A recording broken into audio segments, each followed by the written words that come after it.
Ramakrishna Rao. Detail చూస్తే పదవీ బాధ్యత సమావేశంలో AP deputy CM Pawan Kalyan కీలక వ్యాఖ్యలు చేశారు. జనసేన శ్రేణులు బాధ్యతగా వ్యవహరించాలన్నారు. సిద్ధాంతపరమైన భావజాలం ముఖ్యమని చెప్పారు. ప్రాంతీయ పార్టీలు జాతీయ స్థాయిలో ఆలోచన చేయటం లేదని, కానీ జనసేనకు జాతీయ భావజాల దృక్పథం విశాలంగా ఉందన్నారు. యువతకు సరైన వేదికగా మారాలనే పార్టీ పెట్టారని చెప్పారు. ఏం చేసినా రాజ్యాంగానికి లోబడే పనిచేయాలని పార్టీ శ్రేణులకు పిలుపునిచ్చారు పవన్ కళ్యాణ్. రీజనల్ పార్టీస్కి ప్రాంతీయం మీద ఉన్నంత అవగాహన దేశం మీదగానే ఉండదు. కొన్ని సామాజిక సమస్యల మీద ఎంతసేపు ఎలక్షన్ కోణంలో నుంచే పార్టీలు ఉంటాయి. మన ఆలోచన విధానం ఉంటుంది.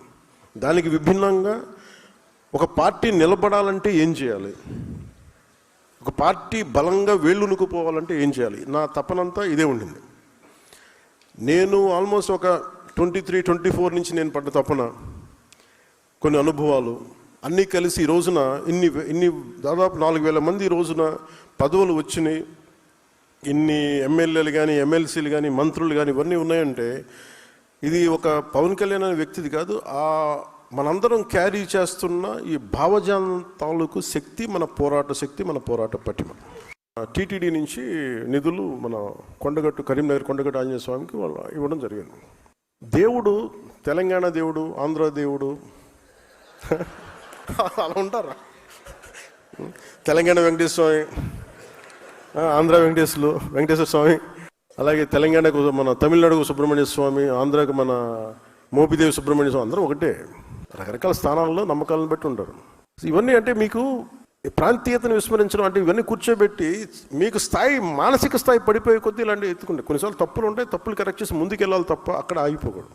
మిగతా వాళ్ళు ఎవరైనా మాట్లాడితే మీరు అలాంటి డిబేట్స్లో మీరు వెళ్ళకండి. పదవి బాధ్యత కింద చెప్తున్నా, అలాంటి డిబేట్స్కి మీరు వెళ్ళకండి అని ఇవన్నీ ఎందుకంటే భగవంతుడిది హైందవ ధర్మం ప్రపంచంలో ఏ మూల ఎక్కడ ఉన్నా సరే ఇది అందరిది. ఇది అలాగే తిరుపతి బాలాజీకి డబ్బులు రిలయన్స్ అంబానీ గారి దగ్గర నుంచి మొహరుమూరు, ఇందాక నిన్న చెప్పిన ఢిల్లీ నుంచి ఒక ఆడబిడ్డ కూడా వచ్చి హుండీలో డబ్బులు వేస్తారు.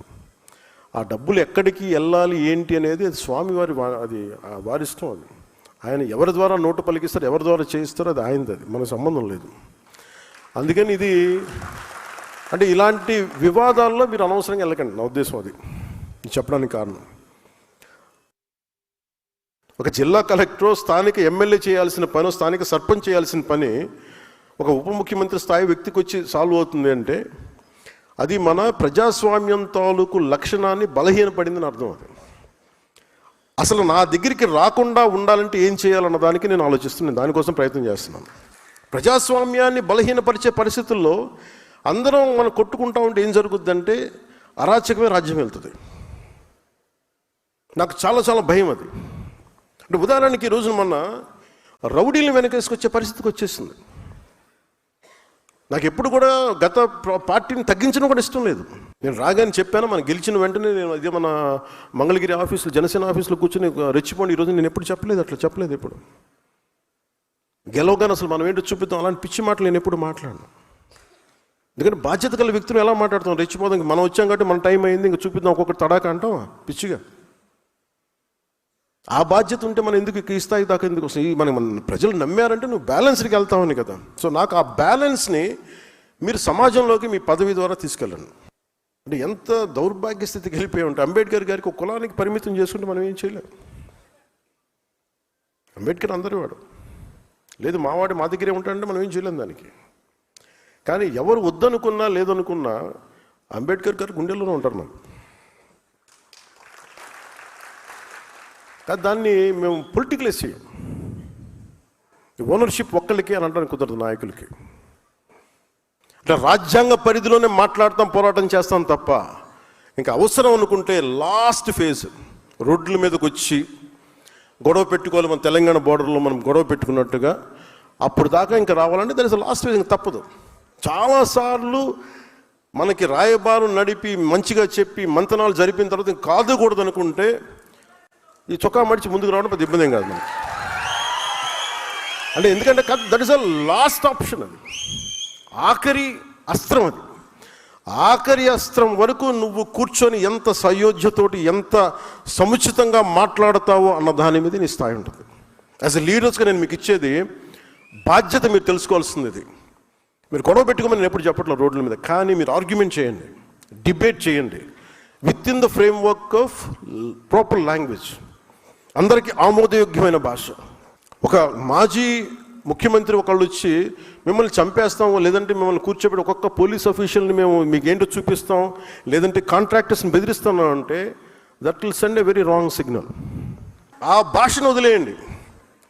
మీరు గొప్పగా మీరు వెళ్ళండి, నాకే ఇబ్బంది లేదు. కానీ మీరు రౌడీలను వెనకేసుకొస్తాం, గంజా చేసే వాళ్ళని మేము వెనకేసుకొస్తాం. తెనాల్లో గంజా రౌడీలను పోలీసులు పెడితే వీళ్ళు వాళ్ళకి మద్దతుగా పోలీసులకు వెళ్ళారు, వీళ్ళు మన జ్యుడిషియరీకి వెళ్ళారు, న్యాయ వ్యవస్థకి. న్యాయ వ్యవస్థని ఈ రోజున ఏదైనా చేద్దామంటే పోలీసులు ఇబ్బంది పడతాం సార్, చేస్తే మళ్ళీ పోలీసు మనకి కేసులు పెడతారేమోనని, జ్యుడిషియరీ కేసులు అవుతాయేమని, జ్యుడిషియరీ మేము సమాధానం చెప్పాల్సి వస్తుందని. మళ్ళీ లా అండ్ ఆర్డర్ మరి ఎలా హ్యాండిల్ చేస్తాం? మరి ఆల్మోస్ట్ ఒక 10 years పైన తర్వాత స్టార్ట్ చేశాను. అందరూ అంటున్న వాళ్ళు మీకు బూత్ కమిటీలు లేవు, మీకు వార్డు కమిటీలు లేవు అంటే అసలు ముందు నడవాలి కదా. పార్టీ నడిపిన తర్వాత, జనం వచ్చిన తర్వాత పెడతాం. ఏమీ లేకుండా ఎక్కడి నుంచి వస్తాయి? అందరూ రాత్రి పుట్టేశారా? లేదంటే కాంగ్రెస్ పార్టీ సడన్గా వైఎస్ఆర్ కాంగ్రెస్ పార్టీ అయిపోతే వాళ్ళకు ఉంటుంది అది. మాకు అలా కాదే, మా పంట మేము వాళ్ళకు ఉంటాయి. వాళ్ళ నాన్నగారు ముఖ్యమంత్రులు ఉండొచ్చు, బాబాయిలు ఇంకోలా ఉండొచ్చు, తర్వాత చంపేసేది వేరే విషయం అనుకోండి. మనకు అలాంటి పరిస్థితులు లేవు కదా. అన్నీ మనమే వండుకోవాలి, మనమే గంజి వార్చాలి, మనం అన్నీ చేసుకోవాలి, మనం దాంట్లో పోపు మనం వేయాలి, టైం పడద్దు దానికి. అందుకని ఈ మూమెంట్ మన పిఠాపురంలో ప్రారంభించాం.